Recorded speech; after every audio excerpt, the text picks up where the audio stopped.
ಅಲ್ಲಿಂದ ಹೇಗೆ ತಪ್ಪಿಸ್ಕೊಂತಾಳೋ ನಾನು ನೋಡೇ ಬಿಡ್ತೀನಿ. ಕಿತ್ತೂರು ಚೆನ್ನಮ್ಮನ ಥರ ಪೋಸ್ ಕೊಡ್ತಿದ್ಲು.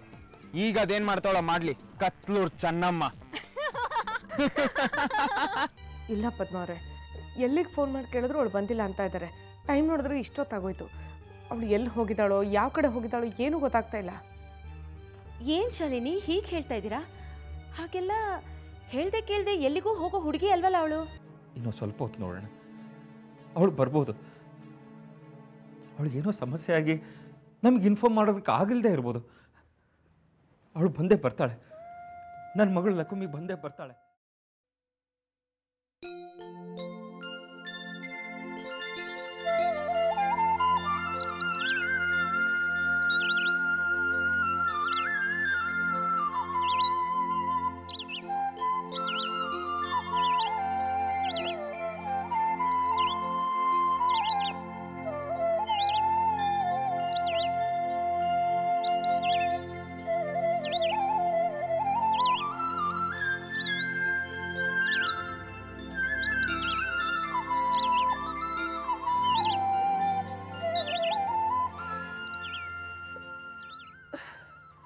ಅಯ್ಯೋ ಶಿವನೇ, ಒತ್ತು ಟೀಟೊತ್ತಾಗ್ಬಿಟ್ಟದೆ, ಗೊತ್ತೇ ಆಗ್ನಿಲ್ವಲ್ಲ. ಕರ್ನಿಂಗ ಕರ್ನಿಂಗ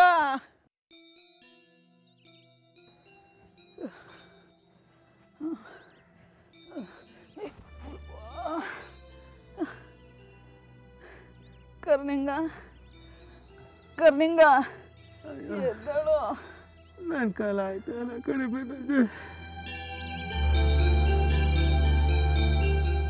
ತಿಂಗಳಾಗ 10 ದಿನ ನೀರು ಕುಡ್ಕೊಂಡೇ ಇರಮ್ಮ. ಹಿಂಗಾದ್ರೂ ನಮ್ಮ ಮೈಕ್ಳಿಗೆ ಸಹಾಯ ಮಾಡಲೇಬೇಕು. ಕರ್ನಿಂಗ, ಸೂರ್ಯನ ಹತ್ತಿ ಮ್ಯಾಕ್ ಬಂದವನೆ, ಗ್ಯಾಮೆಗೆ ಹೋಗು ಮೈ ಎದ್ದೋಳು. ಅಯ್ಯೋ ನಂಜಿ, ಕಂಡೆ ಬಿಡೋಕ್ಕಾಯ್ತಾ ಇಲ್ಲ. ಇನ್ನು ಕ್ಯಾಮ್ಯಾಗ ಎಲ್ಲಿಗೆ ಹೋಗೋಕ್ಕಾಯ್ತದಮ್ಮಿ? ನಂಗೆ ಬಿಟ್ಬಿಡು, ನಾ ಮನೆಗೆ ಕೂತೀನಿ. ನಾವು ಮಾಡ್ತಿರೋ ಸರಿ ಇಲ್ಲ ಕರ್ನಿಂಗ. ಏನೋ ಮಾಡಕ್ಕೆ ಹೋಗಿ ಇನ್ನೇನೋ ಆಗ್ಬಿಟ್ಟದು. ಉಪವಾಸ ಮಾಡಿ ದುಡ್ಡು ಉಳಿಸಮ್ಮ ಅಂತ ಪ್ರಾಣ ಕಳ್ಕೊಳ್ಳೋ ಪರಿಸ್ಥಿತಿ ಬಂದ್ಬಿಟ್ಟದು. ಹೇಳು, ಎದ್ದೋಳು ಕರ್ನಿಂಗ.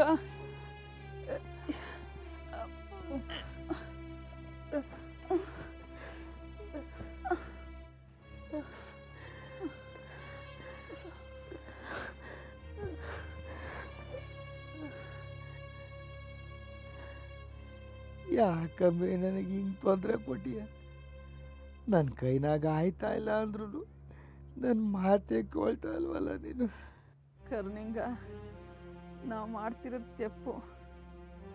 ಇದಾಗದಿರೋ ಕ್ಯಾಮೆ ಉಪವಾಸ ಮಾಡಿ ಉಳಿಸಿ ಏನೋ ನಮ್ಮ ಮಕ್ಳಿಗೆ ಸಹಾಯ ಮಾಡ್ತೀವಿ ಅನ್ನೋ ಭ್ರಮೆನಾಗೆ ನಮ್ಮ ಆರೋಗ್ಯ ಹಾಳು ಮಾಡ್ಕೊತಾ ಇವಿ. ಇದು ಹಿಂಗೆ ಮುಂದುವರೆದ್ರೆ ಎಲ್ಲಿಗೆ ಹೋಗಿ ಮುಟ್ತದೋ ಏನೋ. ನಾವೇನಾರು ಆಸ್ಪತ್ರೆಗೆ ಸೇರ್ಕೊಂಡ್ರೆ ನಮ್ಮನ್ನು ನೋಡೋರು ಯಾರು? ನಮಗೆ ಖರ್ಚು ಮಾಡೋರು ಯಾರು? ಉಳಿತಾಯ ಮಾಡಮ್ಮ ಅಂತ ಒಂದೇ ಕಿತ್ತ ಖರ್ಚಿಗೆ ದಾರಿ ಮಾಡಿಕೊಡ್ತಾ ಇವಿ. ಆಮೇಲೆ ಲಕ್ಕುಮಿ ಅಪ್ಪ ಅವ್ವ ಆಸ್ಪತ್ರೆಗೆ ಅವರೇ ಉಳಿಸ್ಕೋಬೇಕು ಅಂತ ಯಾರು ತಗೋ ಸಾಲ ಮಾಡಬೇಕಾಯ್ತದೆ. ಅವಾಗ ನಾವೇ ನಮಗೆ ಕಷ್ಟ ಕೊಟ್ಟಂಗೆ ಆಯ್ಕಿಲ್ವಾ? ಅದೇ ಗೌಡ್ರ ಮನೆಯಾಗ ಹೋದ್ರೆ ಒಂದು ತಲ್ಲೆ ಆಗೋಯ್ತದೆ. ಒತ್ತಾರೆ ಎಷ್ಟು ಬೇಕೋ ಅಷ್ಟು ತಿನ್ಕೊಂಡೋಗಿ ಚೆಂದಾಗಿ ಗ್ಯಾಮೆ ಮಾಡಿ ಸಂಜೆ ಹೊತ್ತಿಗೆ ಗಂಜಿನೋ ಅಂಬ್ಲಿನೋ ಕುಡಿದ್ರೆ ಎಲ್ಲ ಸರಿ ಹೋಯ್ತದೆ. ಕರ್ನಿಂಗ, ಇವೆಲ್ಲ ಏನು ಬೇಡ ಕರ್ನಿಂಗ, ಬಿಟ್ಬಿಡಮ್ಮ. ಎದ್ದೋಳು, ಉಣ್ಣಕ್ಕೇನಾರ ಮಾಡ್ತೀವಿ, ಉಂಡ್ಕೊಂಡು ಕೂಲಿಗೆ ಹೋಗಮ್ಮ. ಇಲ್ಲಾಂದರೆ ಗೌಡ್ರು ಅಟ್ಟಿತ್ತವು ಯಾರನ್ನಾರ ಕಳಿಸ್ತಾರ ಆಟೆಯ. ತೀಟ ಕಡಿಮೆ ಅಜ್ಜಿ, ನೀ ಹೇಳೋದು ದಿಟ್ವೆ. ಹಿಂಗೆ ಉಪವಾಸ ಮಾಡ್ತಿದ್ರೆ ಆದಷ್ಟು ಬೇಗ ಶಿವನ ಪಾದ ಸೇರ್ಕೊಂಡ್ಬಿಡ್ತೀವಿ. ಹಂಗೇನಾರ ಆಗ್ಬಿಟ್ರೆ ತಿರ್ಗಾ ನಮ್ಮ ಮೈಕ್ಳಿಗೆ ತೊಂದರೆನೇ ತಾನೆ. ಹಂಗಾರೆ ನಾನು ಹೇಳ್ದಂಗೆ ಮಾಡಿಯ ಹೊಟ್ಟೆ ತುಂಬ ಉಣ್ಕೊಂಡು ಕೂಲಿಗೆ ಹೋಗುಮ್ಮ. ಹಂಗೆ ಮಾಡೋಣ ಬಿಡು. ಉಪವಾಸ ಮಾಡಿ ಉಳ್ಸೋಕ್ಕೆ ನಾವೇನು ದಿನ ಕೋಳಿ ಸಾರು ಮಾಂಸ ಸಾರ ಉಣ್ತಿದ್ವಿ.